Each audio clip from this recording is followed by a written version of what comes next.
गया था कि भारत की संसद के मैक्सिमम एमपीज, सबसे ज्यादा खासदार गोरक्षा के समर्थन में हैं और मुश्किल से कुछ एमपीज जिनकी संख्या 10 भी नहीं थी वो गोरक्षा के विरोध में हैं। तो 10 एक तरफ हैं, बाकी एक तरफ है, तो इसका माने प्रस्ताव पारित होना है। अगले दिन जिस दिन ये वोट के लिए आया तो पंडित नेहरू ने कहा कि मुझे कुछ कहना वोट से पहले। क्या कहना है जी? पूरे संसद की निगाह है नेहरू जी की तरफ। नेहरू जी ने कहा कि अगर गोरक्षा का प्रस्ताव पारित हुआ तो मैं इस्तीफा दे दूंगा। ये बात मुझे इसलिए कहनी पड़ी कि मेरे दोस्त संदीप ने नेहरू जी का कोट किया है। कई बार हमें धोखा हो जाता है, चेहरा कुछ होता है, असलियत कुछ होती है। हमारे देश में अभी थोड़े दिन पहले से एक बहुत बड़ा मामला आया है सामने, बहुत गंभीर मामला है। वो अगर राजनीतिक लोग उसको थोड़ा बाजू में रख दें तो भी देश के लिए बहुत गंभीर मामला है। गंभीर मामला ये है कि रूस की खुफिया एजेंसी केजीबी के एक बहुत बड़े ऑफिसर ने एक दस्तावेज आधारित किताब लिखी है जिसमें उसने नाम लेके कोट किया है कि भारत के कौन कौन प्रधानमंत्री, कौन कौन मंत्री रूस से पैसा लेते रहे और रूस के समर्थन में इस देश में कानून बनाते रहे। उस किताब में मित्रोखिन नाम का वो ऑफिसर है, उसने लिखा है कि भारत में प्रधानमंत्रियों का मुखौटा कुछ होता है, कार्य कुछ होता है। ये बात आपको समझ में आए इसलिए मैंने सुना है कि नेहरू जी आजादी के पहले भाषण दे रहे हैं कि कत्ल खानों के सामने से गुजरता हूं तो मुझे घिन आती है, 1 मिनट में खड़ा नहीं रह सकता, चील कौए मंडराते हैं, मेरी आत्मा मुझे कचोटती है। प्रधानमंत्री बनने के बाद जब गोरक्षा का प्रस्ताव आता है तो वही नेहरू जी कहते हैं कि प्रस्ताव पारित हुआ तो मैं इस्तीफा दे दूंगा। क्यों?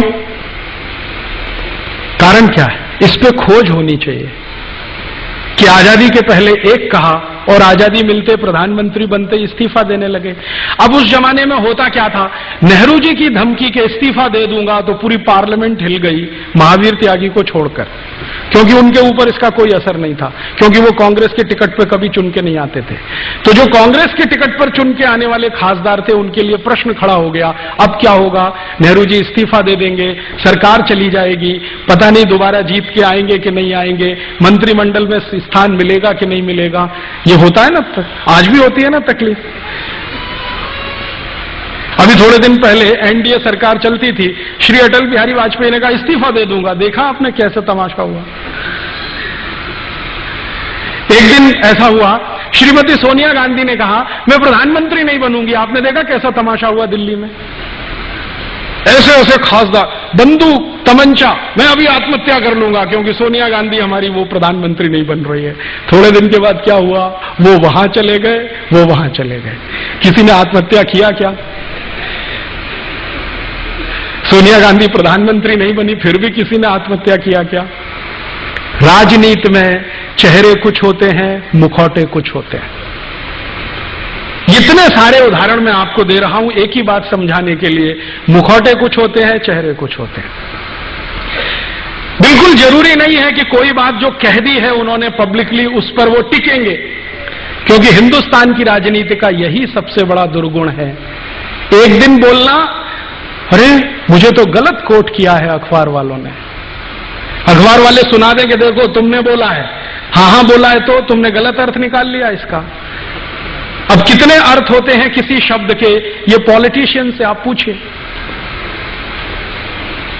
ये जो बीमारी है ना भारत में, नेहरू जी के समय से है, आज की नहीं है। मैं आपको ये समझाना चाहता हूं। और चूंकि ये बीमारी उस जमाने से है इसलिए गोरक्षा का कानून आज तक बना नहीं इस देश में। जब जब संसद में कोशिश हुई कुछ ना कुछ अड़ंगा इसी तरह का। एक और उदाहरण देता हूं, 1966 में आप में से कुछ लोग होंगे, मैं तो तब पैदा भी नहीं हुआ था जिस समय की यह घटना है। भारत के लाखों संतों ने एक बहुत बड़ा जुलूस निकाला दिल्ली में, गाय रक्षा होनी चाहिए, कानून बनना चाहिए। गांधी जी तो तब थे नहीं, विनोबा जी थे, गांधी जी के शिष्य थे। उनका आशीर्वाद लेके बहुत बड़े बड़े साधु संत इकट्ठे हुए। स्वामी करपात्री जी महाराज, जो शंकराचार्य के स्थिति वाले संत हैं, वो उन्होंने लीडरशिप ली।